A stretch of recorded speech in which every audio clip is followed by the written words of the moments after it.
Salam, anak muda yang terkasih di dalam Tuhan. Hari ini kita bicara tentang satu tema, mengandalkan uang dalam sudut firman Tuhan. Mari kita buka satu bagian Alkitab dari Matius 6 ayat 24. Matius 6 ayat 24 bisa ditayangkan. Matius 6 ayat 24. Saudara-saudara yang terkasih, Matius 6 ayat 24.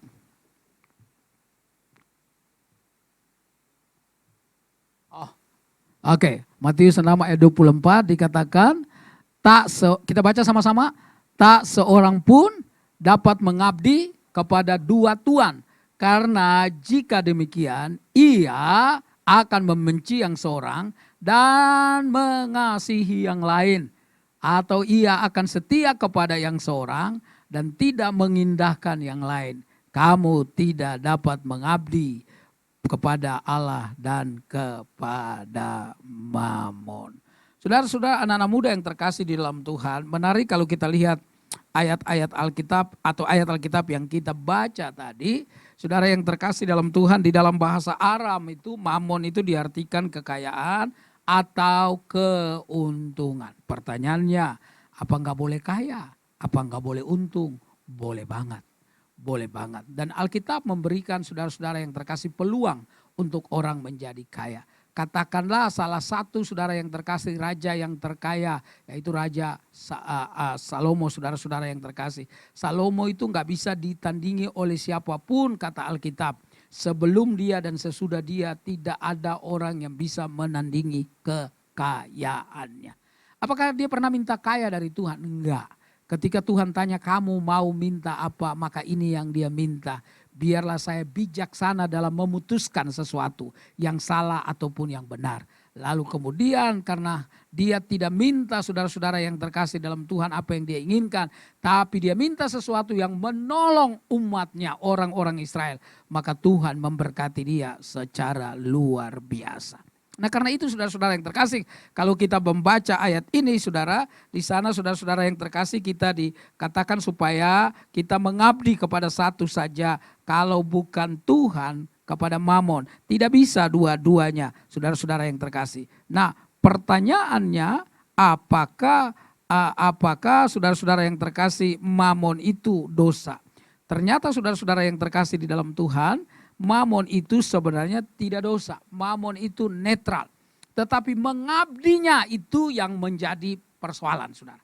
Anda mengabdi kepada siapa saudara-saudara yang terkasih? Kepada Mamon atau kepada Tuhan? Semua yang kita punya itu adalah sarana. Termasuk uang dan kekayaan itu adalah sarana. Itu bukan tujuan kita untuk menyembah, untuk mengabdi. Sebab kalau kita mengabdi kepada Mamon maka kita akan membenci Tuhan. Tetapi kalau kita mengabdi kepada Tuhan maka Mamon juga hanya menjadi sebuah alat yang dikendalikan oleh Tuhan sehingga kita bisa mempergunakannya dengan baik. Pengen banget saya kaya. Kaya raya malah saudara-saudara yang terkasih. Tapi untuk apa kekayaan itu? Karena itu saudara-saudara yang terkasih dalam Tuhan, mempergunakan kekayaan kita, mempergunakan berkat itu harus juga hati-hati supaya jangan sampai itu yang kita pakai itu membuat kita jauh daripada Tuhan. Karena itu ayat ini tidak berkata bahwa tidak boleh punya uang banyak. Ayat ini tidak berkata bahwa tidak boleh kaya. Ayat ini tidak berkata bahwa tidak boleh mamur. Tetapi ayat ini berkata jangan sampai kita mengabdi. Saudara yang terkasih, mengabdi itu artinya menundukkan diri, dikuasai. Saya mau ke Jogja hari Selasa nanti, dan saya lama dulu kuliah di sana, tinggal di sana 8 tahun. Saya sempat nyanyi dulu di Ambarukmo, Hotel Ambarukmo yang sekarang sudah bagus itu. Istrinya Sultan yang sekarang itu dulu suka datang ke sana. Lalu ada beberapa pelukis-pelukis terkenal pada datang ke sana. Dan di Jogja itu namanya Abdi Dalam ada. Itu mereka mengabdinya luar biasa saudara. Bagi mereka Sultan itu enggak bisa salah. Mereka pengabdiannya total. Enggak ada saudara yang terkasih syarat apapun. Pengabdiannya unconditional. Saudara yang terkasih tak bersyarat. Pokoknya pengabdiannya total. Nah ini yang dimaksud. Kalau kita mengabdi, kita dikuasai oleh namanya uang, kekayaan dan seterusnya, maka hidup kita, saudara-saudara yang terkasih, akan menjadi hidup yang membelakangi Tuhan. Karena itu bersyukur bahwa kalau kita boleh mengenal Tuhan. Sehingga semua yang kita punya, saudara yang terkasih, kita beri untuk kemuliaan nama Tuhan. Di beberapa hotel sekarang masih ada pasta gigi. Odol itu ya. Saya cerita tentang orang ini.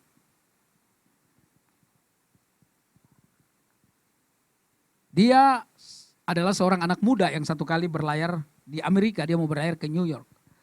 Lalu ditanya dia ngobrol sama nakoda kapal itu. Dan dia bilang sama nakoda kapal itu, saya ingin jadi pengusaha sabun. Lalu nakoda kapal itu berkata, ada 2 hal yang bisa membuat kamu sukses. Yang pertama, kamu harus kerja keras. Yang kedua, kamu setia dengan perintah Tuhan.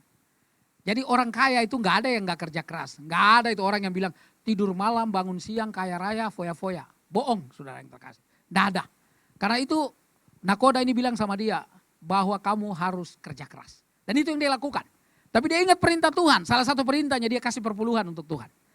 Dari ketika dia dapat gaji, dia kasih 1/10. Dia tidak pernah lupa. Tapi dia juga kerja keras. Dan sampai puncak kesuksesannya, dia bukan saja kasih 10%. Tapi 90% dia kasih untuk pekerjaan Tuhan. Namanya William Colgate. Ada pasta gigi Colgate di beberapa hotel masih dipakai. Itu adalah anak Tuhan yang cinta Tuhannya luar biasa. Jadi dia punya uang banyak, dia punya harta. Tapi pengabdiannya bukan untuk uang itu. Pengabdiannya untuk Tuhan. Ini yang dimaksud dengan ayat ini. Jadi jangan salah sangka, kalau nggak ada uang, gedung sebagus ini nggak akan ada. Kalau nggak ada uang, sound system seperti ini nggak akan ada. Kalau nggak ada uang, nggak ada kursi seperti ini, nggak ada uang. Saudara-saudara yang terkasih, saya nggak bisa datang ke tempat sini. Uang itu penting, tetapi uang bukan yang terpenting. Karena itu anak-anak muda yang terkasih kerja keras harus. Saya jengkel kalau lihat orang malas, saudara yang terkasih. Biasanya kalau orang malas otaknya juga nggak jalan. Biasanya kalau kita ngomong nggak nyambung itu. Kita udah di kilometer 100, dia masih kilometer 10. Saudara, jadi dia tanya apa maksudnya? Maksud saya yang tadi itu. Pasti malas ini orang, gak pernah baca, gak bisa lihat berita, otaknya gak kebuka. Saudara, saya bilang sama anak saya, kamu harus pacu diri supaya lebih maju. Gak cukup tamat jadi sarjana hukum, gak cukup tamat lalu kerja di bagian legal di kantor, tapi kamu harus asah diri supaya lebih maju. Gak bisa besok-besok kamu jadi penonton kalau orang lain lebih hebat dari kamu. Karena itu dalam hidup saya enggak mau jadi orang bodoh. Saya nggak boleh lihat Anda, bodoh, nggak mau saudara yang terkasih. Saya mau jadi orang yang ngobrol dengan orang itu nyambung. Anda nggak pernah nggak Anda ngobrol sama orang nggak nyambung saudara yang terkasih. Pernah nggak Anda dengar ada kelompok lalu kemudian ini nanya terus yang orang bilang tell me itu saudara yang terkasih. Saudara yang terkasih, ini kok orang nggak? Saya percaya otak ini kalau dipakai dia jadi berkembang jadi bagus. Katanya di Amerika Serikat satu ketika ada dokter ahli bedah otak. Ditanya sama para wartawan. Dokter, selama dokter membedah otak orang di Amerika Serikat, otak siapa yang paling rusak karena berpikir?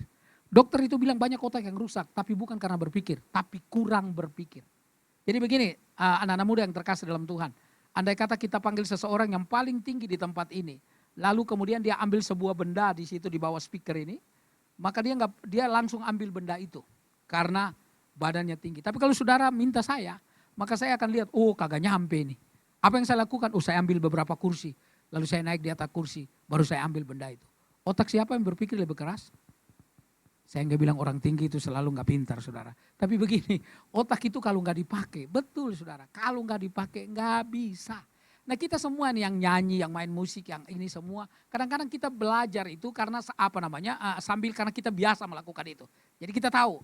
Biasa orang main musik, oh ngerti saudara yang terkasih, oh di sini mesti ada pianissimo, ada forte, ada apa dan seterusnya istilah-istilah dalam musik ini keras pelan dan seterusnya. Kalau orang nyanyi, oh di sini mesti vibranya barangkali dikeluarin sedikit, tapi yang di sini mesti ditahan dan seterusnya. Pokoknya kasih nyawa untuk lagu itu, sehingga ketika kita nyanyi itu enak.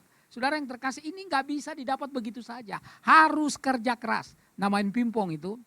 Saya udah lama nggak main pingpong meja besar. Karena waktu COVID itu kami beli meja yang kecil. 120 kali 60 cm. Itu meja kecil. Itu waktu saya pelayanan waktu zaman COVID tahun 2000 sampai 2020 sampai 2023 itu. Sudah ada pelayanan kemana-mana. Kami di mobil itu bawa meja itu. Jadi dilipat lalu di kamar kami main. Nah sudah lama saya nggak main pakai meja besar seperti ini. Dulu saya latihan di Bogor. Itu 2 keranjang bolanya. Ratusan bolanya. Jadi latihannya cuma kadang-kadang cuma serven, kadang-kadang spin aja. spin aja begitu. Nggak ada musuh, ambil sendiri bolanya, spin dari. Jadi saya lumayan main pingpong itu lumayan tahu. Cuma karena saya stroke jadi kaki saya nggak bisa melangkah lebih lincah lagi, saudara-saudara yang anak-anak muda. Tapi nggak ada orang yang bisa jadi sesuatu kalau nggak kerja keras. Jadi mimpi kalau kita mau hidupnya senang, mau hidupnya banyak uang, lalu cuma doa. Ada orang bilang gak usah kerja, doa terus. Gak usah makan, doa aja di kamar. 30 hari gak usah keluar-keluar. Doa aja terus, doa gak usah kerja, gak nanti kaya. Nggak, mati iya saudara yang terkasih. Ya maksud saya bahwa Tuhan kasih kita akal pikiran. Karena memang saudara-saudara yang terkasih, desainnya Tuhan itu begitu. Ketika Adam jatuh dalam dosa, maka Tuhan berkata, engkau akan makan rezekimu dengan apa? Berpeluh, dengan berkeringat. Nggak bisa santai-santai. Saya pernah belajar Christian Camp di Jepang, sudah tahun 85. Saya belajar di sana dan saya lihat orang Jepang kalau kerja itu nggak ada yang ngobrol. Kalau mereka makan baru ngobrol saudara. Kerja nggak ada yang ngobrol. Kadang-kadang saya pikir agak kebalik sama kita ya. Kalau kerja ngobrol banyak, makan konsentrasi penuh saudara yang terkasih. Makanya suka berkeringat dan lain sebagainya. Nah karena itu saya yakin dan percaya orang yang kerja keras. Tuhan juga senang dengan orang yang kerja keras. Setia dalam perkara-perkara kecil ya. Kalau engkau setia dalam perkara kecil, Tuhan kasih perkara yang besar. Itu menunjukkan bahwa Tuhan mau supaya kita bekerja. Sampai sekarang kalau kita berkata Allah tetap bekerja. Jadi kerja, tapi kerja dan mendapatkan hasil itu bukan berarti lalu hatimu condong ke sana. Dan Anda lupa akan Tuhan. Ada banyak orang seperti itu saudara-saudara yang terkasih. Tadinya dia masih gak punya apa-apa. Oh doa malam, doa puasa. Dia ikutin semua. Semua yang namanya program gereja dimasukin sama dia. Capek gak apa-apa. Yang penting semua program gereja saya dapat. Tapi begitu mulai ekonominya mulai naik. Saudara-saudara yang terkasih mulai kaya. Dia mulai lupa akan Tuhan. Itu yang dicatat untuk jemaat di Korintus.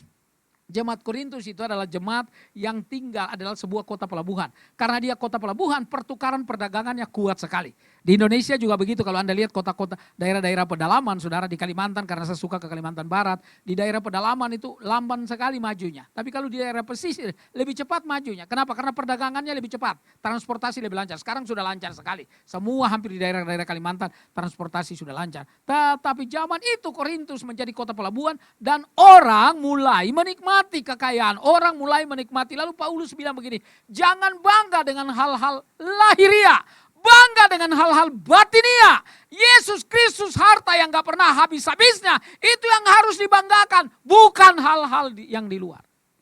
Sekali lagi saya tidak berkata bahwa punya uang banyak itu dosa. Tetapi salah mempergunakannya. Menghambakan diri kepada kekayaan dan uang. Bukan saja barangkali kekayaan dan uang. Hobi barangkali. Ya, ada orang yang hobi olahraganya sampai hari Minggu pun dia olahraga gak mau ke gereja. Saudara-saudara yang terkasih. Ada banyak orang yang hobinya macam-macam, saudara-saudara yang terkasih dalam Tuhan, dan dia gak mau ke gereja. Saya kenal satu orang, pendeta cerita tentang jemaatnya. Jemaatnya itu punya toko. Dan tokonya itu paling laris di hari Minggu. Ditantang sama gembalanya, Minggu tutup dong, kamu ke gereja dulu sebentar. Gak mau, dia bilang, Pak Pendeta, Minggu itu berkali-kali lipat coannya. Untungnya, betul ya ngomongnya. Untungnya berkali-kali lipat. Jadi gak bisa Pak. Dia gak pernah ke gereja.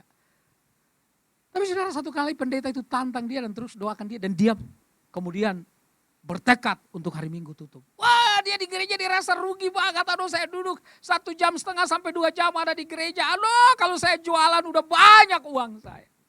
Dan dia bersaksi kemudian di hari biasa. Keuntungannya berlipat kali ganda dari hari Minggu. Kenapa? Karena dia mengutamakan Tuhan dalam hidup. Karena itu teman-teman anak muda yang terkasih, mari sejak masa muda kita belajar hal-hal yang benar, jangan sampai kita salah. Betul sekarang sosial media begitu gencar, Anda melihat podcast siapa saja ada. Tapi hati-hati saudara, kadang-kadang ajaran-ajaran mereka itu ngaco banget saudara. Kelihatannya menarik, apalagi dibawa oleh public figure. Kalau kita sudah senang biasanya public figure itu maki kita pun kita ketawa. Betul ya? Kalau orang sudah senang itu emosinya sudah terjajah, perasaannya sudah terjajah. Lalu kita mulai bela dia dan seterusnya. No. Kalau Anda belajar Alkitab, Anda dalam firman Tuhan, maka Anda bisa mensortir sesuatu yang salah. Apresiasi kita terhadap sesuatu tergantung dari seberapa kita tahu akan hal itu. Jadi ke teman-teman yang bermain musik, kalau mereka main musik, lalu mereka lihat orang main musik, mereka bisa tahu, wah gila ini akordnya ke sini nih, ngeri banget mainnya. Wah, dan seterusnya orang-orang nyanyi dan seterusnya saudara yang terkasih, ini hebat. Karena apa? Dia tahu tentang sesuatu. Tapi kalau orang nggak tahu, pokoknya orang nyanyi dia nggak tahu mana fals, nyanyi aja bagus banget. Padahal cuma kencang doang nyanyinya, saudara yang terkasih.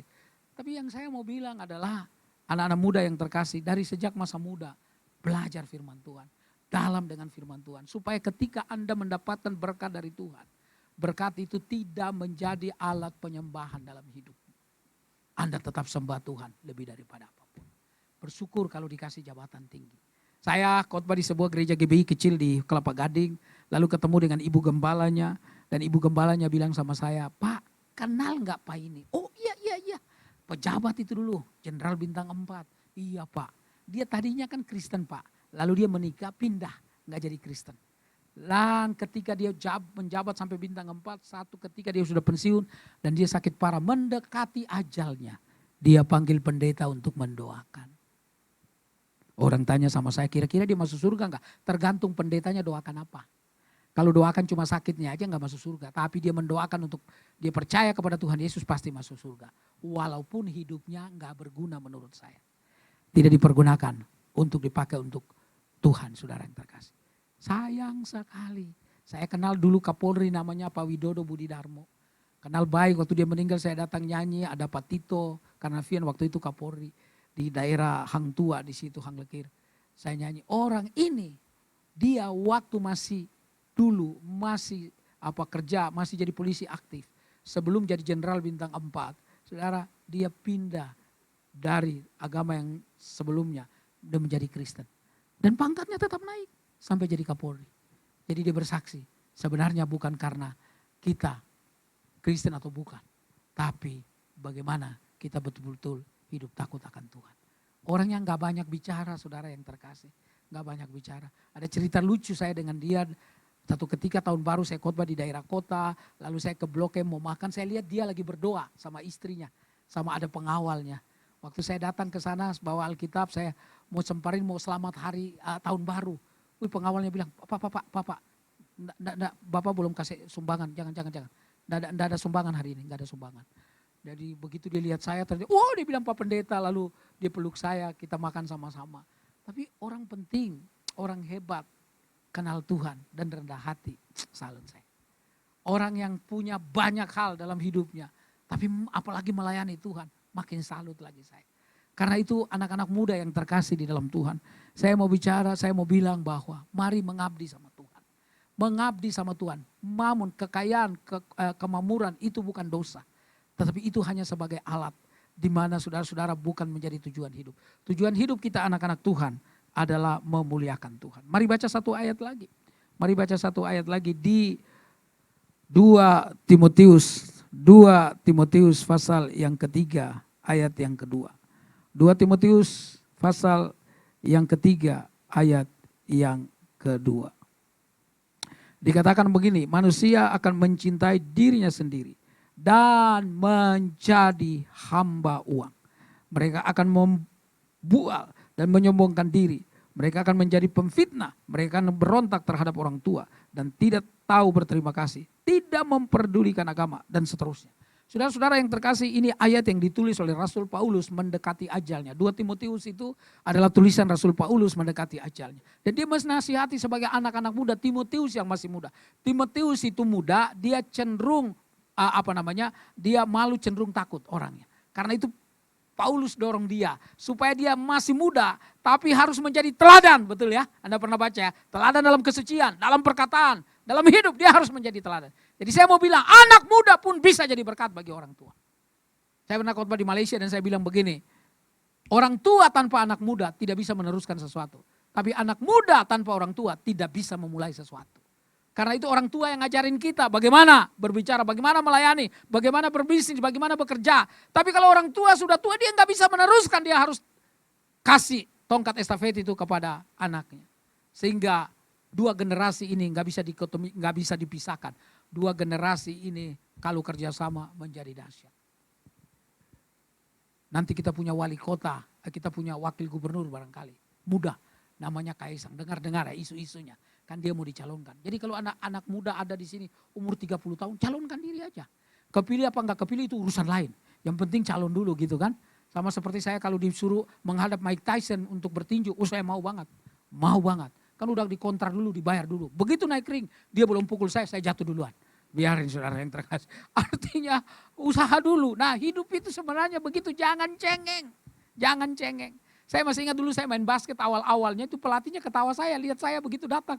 Ini mau ngapain? Dia tanya sama yang lain-lain main. Ini mau ngapain? Emang bisa dia main basket? Bisa nge-shoot di ring basket itu? Wah saya kerja keras. Saya kerja keras, latihan fisik itu waktu lari kan seperempat, setengah, 3/4, lalu lari semua, lalu sprint balik kan. Saya lakukan itu, tidak ada yang bisa menang lawan saya. Lari, itu kan fisiknya doang. Kan main belum. Mau main waktu dribble, wah bolanya kemana-mana. Tapi latihan terus, 1 kali latihan 4 jam. Latihan teknik, jogging dulu, lalu kemudian latihan fisik 1 jam, 1 jam jogging, 1 jam latihan fisik, 1 jam teknik, 1 jam kita main. Itu kita lakukan terus sampai satu ketika saya jadi playmaker. Jadi yang suka yang ngatur strategi. Nah itu kan artinya mesti pintar, nggak bisa diam itu. Nah, kita mesti oke. Ada pemain yang kita lihat mata itu ke sana kemari dan passingnya juga mesti bagus. Karena kita latihan itu biasanya bola voli dikasih pasir lalu kita latihan dari situ. Sehingga waktu bola basket kita passing itu cepat. Dan yang menarik, pelatih saya yang dulu adalah kapten tim basket nasional di tahun 80-an. Dia tadinya gak percaya kepada Tuhan. Dia kalau ngelatih sambil lempar sepatu ke kita. Dia ngomong semua penghuni Ragunan itu. Sambil dia lempar kita batu. Dan seterusnya. Gak usah ngomong, gak enak saudara yang terkasih. Tapi 2 tahun lalu teman saya bilang sama saya. Kok Joni itu sekarang sudah pelayanan. Hah? Pelayanan yang mulutnya tajam itu. Yang lebih tajam dari pisau, kita kan tersinggung banget. Hitam pendek lari, kata dia saudara. Yang passing yang betul. Lihat dong orang, teriak-teriak dia di pinggir lapangan. Itu gaya latihan. Karena itu 2 tahun lalu ketika saya dapat dikasih tahu, saya pergi lihat dia. Tinggal di Bogasari, sebelum Bogasari itu. Di Tanjung Priuk. Dan saya naik ke lantai atas di kantornya dia, lantai 2. Dan saya bilang salam, dia bilang salam, lalu dia peluk saya. Waduh, sekarang saya suka khotbah di tempat pelayanan dia orang-orang tua di Tanjung Priuk. Yang sebuah pelayanan yang sangat sederhana sekali. Persembahannya kadang-kadang dikasih saya mau pulangin tapi gak boleh. Dia bilang jangan, ini ibu-ibu. Saya mau pulangin setiap kali mau pulangin gak boleh. Kasihan menurut saya. Di sini saya gak pernah pulangin, gede soalnya. Saudara-saudara yang terkasih. Jadi saya mau bilang, hidup kita bisa jadi berkat. Masih muda saya waktu itu, masih SMA.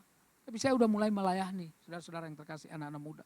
Nah, anak-anak muda yang di sini yang dibilang, saudara Paulus menasihatkan, manusia akan mencintai dirinya sendiri. Anda lihat saudara, semua orang yang Anda lihat atau sosial media menampilkan diri, semua orang sekarang bisa tampilkan dirinya. Siapa mau nonton mau enggak terserah. Dia ngomong bikin apa saja supaya dianya yang dilihat orang. Saudara-saudara yang terkasih. Nah ini beda sekali dengan anak-anak Tuhan. Karena itu ketika saya jadi motivator di beberapa perusahaan. Saya selalu bilang begini, orang sukses itu ada 4 langkah. 4 hal. Yang pertama dia mesti mencintai Tuhan. Yang kedua dia mencintai dirinya sendiri. Orang bilang kok cintai diri, enggak cintai orang lain. Enggak. Hukum kasih itu berkata kasihlah sesama manusia seperti dirimu sendiri. Berarti dirimu sendiri dulu engkau kasihi sebelum engkau kasihi orang lain. Bohong kalau kita enggak kasih diri kita lalu kita kasihi orang lain. Jadi cintai Tuhan, cintai diri, cintai orang lain dan cinta pekerjaan. Maka saudara akan sukses. Saya dulu bersyukur tinggal dengan orang Tionghoa, bersyukur banget. Saya diajarin 2 hal, rajin dan jujur. Dan itu yang saya pegang kemana saja. Dan Alkitab berkata itu loh. Ya di atas ya, tidak di atas tidak. Lebih daripada itu jahat. Itu jujur saudara yang terkasih. Setia dalam perkara kecil, Tuhan akan berikan perkara yang besar. Itu rajin. Jadi orang kalau rajin dan jujur, pasti disayang sama orang. Percaya sama saya.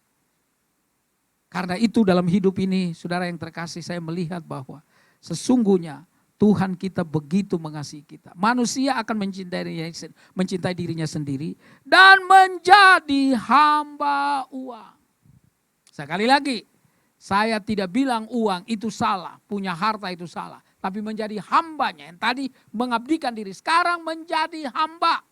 Saudara, konsep Rasul Paulus menjadi hamba itu artinya diperbudak, yang namanya budak itu nggak punya hak bicara, nggak bisa usul apa-apa, apalagi protes, nggak bisa. Yang ada cuma ikut. Dan biasanya dulu, zaman dulu itu ada manusia-manusia yang diperbudak. Mereka ada di pasar budak. Lalu ada orang-orang kaya yang punya uang, lalu beli mereka dari pasar budak, lalu diberikan nama yang baru. Tadinya diberikan nama ini, tapi begitu dibeli, dia berhak memberikan nama yang baru. Tapi ada orang-orang yang punya uang, kaya, lalu beli manusia yang diperbudak itu, dibeli dari pasar dosa, pasar budak maksud saya, lalu mereka dibebaskan dan dijadikan layaknya sebagai manusia. Itu yang Tuhan lakukan untuk kita sebenarnya. Luar biasa. Kita ada di pasar dosa bermain-main dengan dosa. Lalu Tuhan datang menebus kita sebagai anak-anak. Karena itu sebenarnya setiap orang yang mengerti akan kasih Tuhan dalam hidupnya. Dia tidak hidup untuk dirinya sendiri. Tapi dia hidup untuk Tuhan dan hidup untuk orang lain.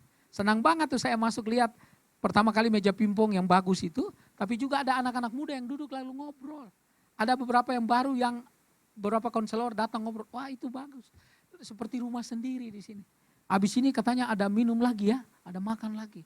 Wah bisa pendeta mati bukan kelaparan, mati kekenyangan datang di tempat ini. Maksud saya bahwa itulah hidup, sebenarnya gak boleh pikirin diri sendiri. Nah, saya baru pulang dari Kalimantan, dari Sekadau. Saudara yang terkasih, 1 minggu di sana, pulang lagi 1 minggu istirahat, lalu balik lagi 1 minggu ke Poso. Dari Poso saya ke Tentena, di Danau Poso yang bagus itu, Danau Poso itu danau terbesar nomor 2 sesudah Danau Toba. Ya untuk ilmu pengetahuan sedikit lah, supaya saudara tahu. Supaya waktu di KKR di situ ada 600 anak-anak muda. Di situ saudara yang terkasih. Jadi saya khotbah, teman saya dia punya ijazah teologi S3-nya ada 2. Satu di Indonesia, satu di Amerika, pintar banget. Jadi yang undang saya bilang begini, Pak, Bapak yang KKR ya, jangan dia. Dia seminar aja. Karena dia terlalu pintar, nanti kalau KKR orang bingung dia ngomong apa. Oh jadi you anggap saya nggak pintar ya. Itu kan dengan kata lain seperti itu. Lalu KKR 3 malam. Malam kedua saudara, saya lihat pendeta yang satu itu sepatunya robek yang undang saya. Lalu saya bilang, Pak, Bapak sepatunya nomor berapa? Karena waktu saya lihat sepatunya robek, Tuhan saya bilang sama saya, kasih dong 1, kamu kan bawa 3. Jadi saya bilang, aduh ya sepatu yang mana ya? 2 sepatu tenis saya, 1 sepatu saya jalan. Saya tanya, Bapak nomor berapa kakinya? Dia sebutkan nomor sepatunya. Wah dalam hati saya puji Tuhan. Karena dia nomor sepatunya 1 nomor lebih besar di atas kaki saya. Kalau begitu aman sepatu saya. Saya bilang, Pak tadinya saya mau kasih Bapak 1 sepatu. Cuma sepatu Bapak 1 nomor lebih besar dari kaki saya. Dia nanya, sepatu yang mana Bapak mau kasih? Lu kok nanya? Saya bilang, sebentar Pak, yang ini, aduh bagus Pak, aduh sayang yang gak pas ya. Tapi saya coba dulu katanya, pakai nyoba lagi. Dia nyoba saudara, benar gak masuk kakinya. Gak masuk, iya gak bisa Pak Hendri. Temannya dia satu bilang, ini kan orang Manado. Coba ngana buka dulu, kasih longgar dulu, DP tali-tali. Kasih longgar biar paksa masuk.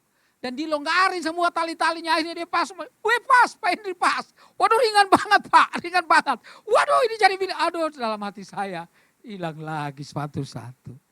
Tapi kan pelayanan itu harus berdasarkan kasih, bukan karena yang lain. Saya kasih dia, sudah Pak ambil. Besoknya saya lihat hamba Tuhan yang satu itu, dia gak pakai jam tangan. Sudah 3 hari saya lihat. Saya tanya, Pak gak suka pakai jam tangan Pak? Oh suka. Lu kok gak pakai, saya udah lihat 3 hari ini. Ada jam saya rusak, saya taruh di rumah. Mau perbaiki mahal sekali katanya di sini. Tuhan bilang, lu bawa 2, bagi 1. Iya Tuhan. Saya ambil buka koper kasih dia 1. Yang gak enak itu begitu dia pakai dia bilang, jam berapa ini ya? Jam berapa ini ya? Jam berapa ini? Saudara-saudara yang terkasih. Tapi ini bicara tentang tidak mementingkan diri saudara yang terkasih. Gak penting kita itu. Gak penting, saya selalu berkata hari ini saya ada, mungkin tahun depan beberapa tahun lagi saya gak akan ada. Kita semua akan begitu satu ketika. Tapi Yesus Tuhan kita itu dia tetap ada dan selalu ada. Dan karena itu nama dia yang harus terus didengungkan, diberitakan. Karena itu ketika dia memberkati kita dengan berkat yang sebanyak apapun, jangan lupa sumber berkatnya adalah Yesus dan bukan sekedar berkat. Karena itu saya kalau lihat ketemu orang pejabat pengusaha yang mencintai Tuhan bahkan melayani Tuhan. Ajaib Tuhan itu. Biasanya orang-orang begini kalau pejabat kan tas aja mau diangkat, jas mau dibawain orang. Tapi saudara-saudara yang terkasih dalam Tuhan, anak-anak Tuhan yang punya kerendahan hati. Tidak melihat jabatan atau kekayaan itu harus dihormati oleh orang. Tapi Tapi itu merupakan sarana, merupakan alat. Karena itu Alkitab ini bilang pada zaman-zaman akhir ada banyak orang yang menjadi hamba uang. Banyak orang menjadi hamba uang.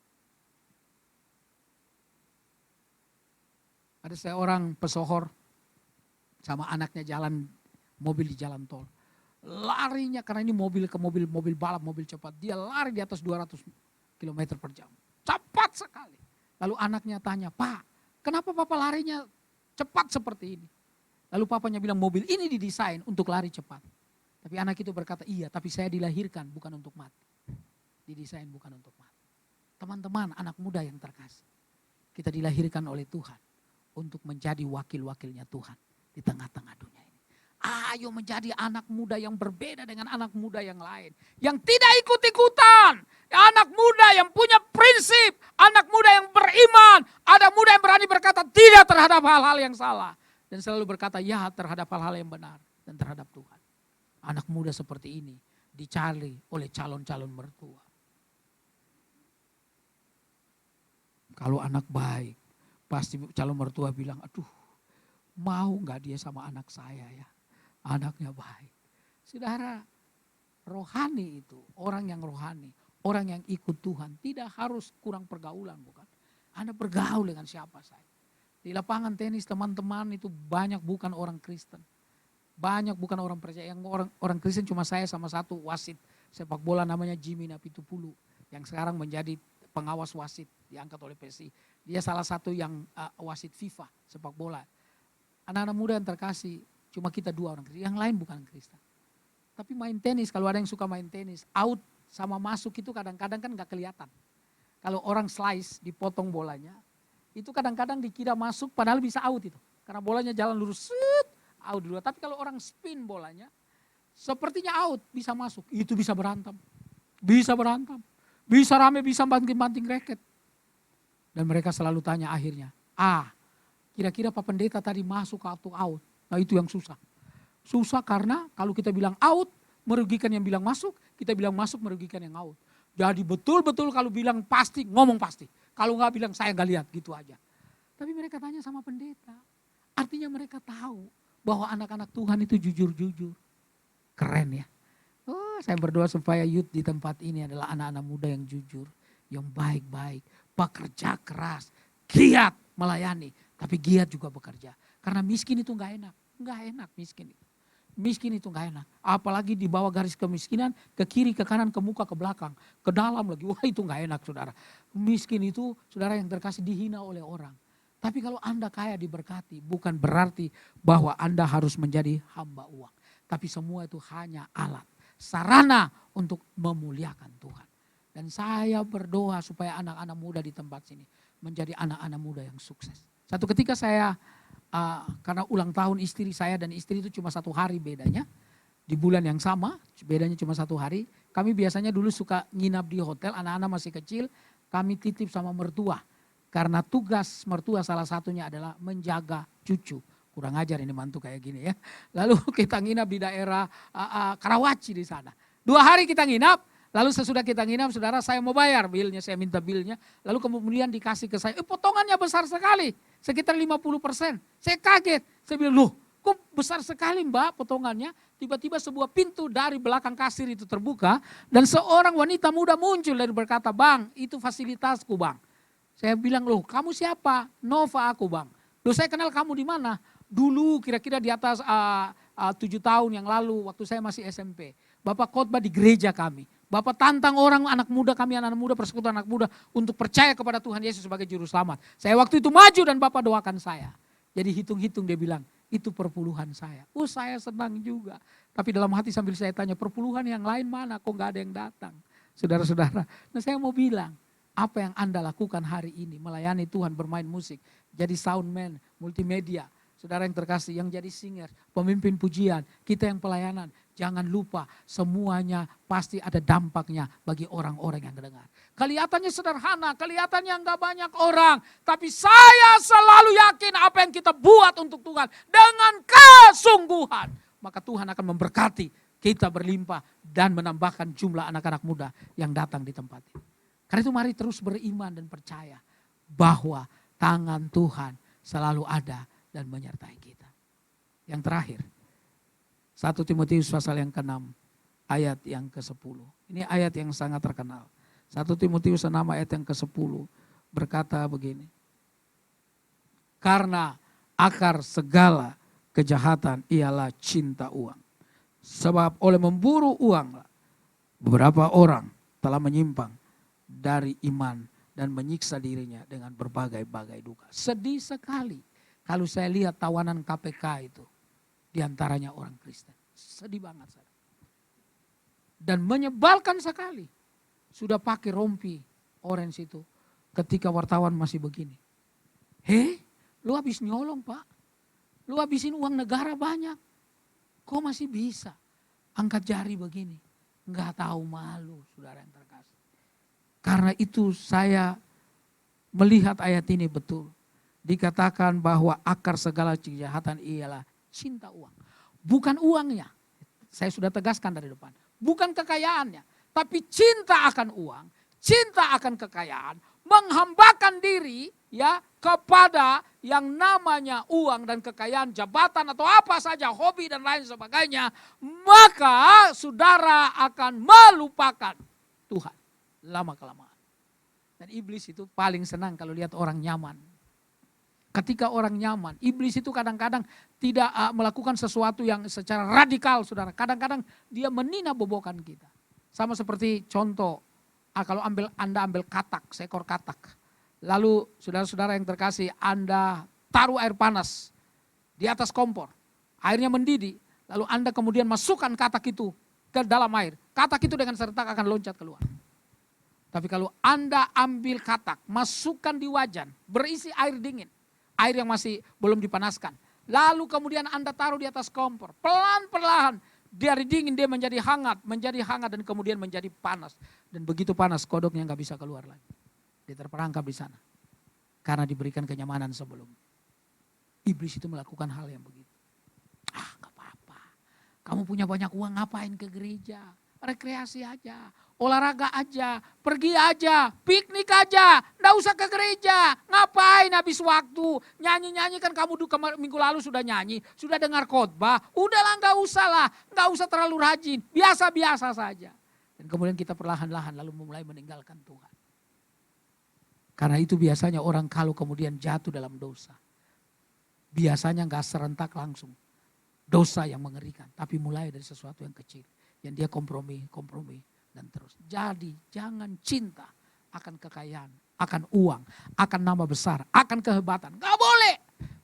Saya belajar supaya terus mengingatkan diri saya. Ketika saya khotbah bukan berarti saya hebat dari orang yang dengar. Karena ini hanya anugerah dan kesempatan daripada Tuhan. Jadi tidak boleh tersinggung kalau kita duduk dan dengar orang khotbah. Tidak boleh tersinggung kalau duduk dan dengar orang nyanyi. Karena tujuan kita bukan, kita semua hanya alat di dalam tangan Tuhan. Kita bukan tujuan. Tuhan Yesus yang menjadi tujuan hidup kita. Karena itu saya berdoa anak-anak muda di sini. Supaya mencintai Tuhan lebih daripada apapun. Kalau Anda cinta Yesus lebih dari segalanya. Maka Anda enggak akan tamak, enggak akan rakus, enggak akan melakukan dengan apa saja. Untuk memperoleh hal-hal yang sifatnya cuma sementara saja. Dengar anak-anak muda, kalau Anda menjabat, suatu ketika Anda menjadi seorang pejabat, apakah itu di kantormu, Anda memperoleh harta yang banyak dan seterusnya. Dengar baik-baik nasihat saya ini. Semua yang kita punya di dunia ini batasannya cuma sampai di kuburan. Selesai. Tidak ada orang yang bawa. Makanya Alexander Agung itu waktu dia mau mati, dia bilang tolong kasih peti mati saya yang saya bisa keluarkan tangan saya di sana. Supaya orang-orang melihat bahwa dokter terbaik pun gak bisa ngobatin saya untuk saya sembuh.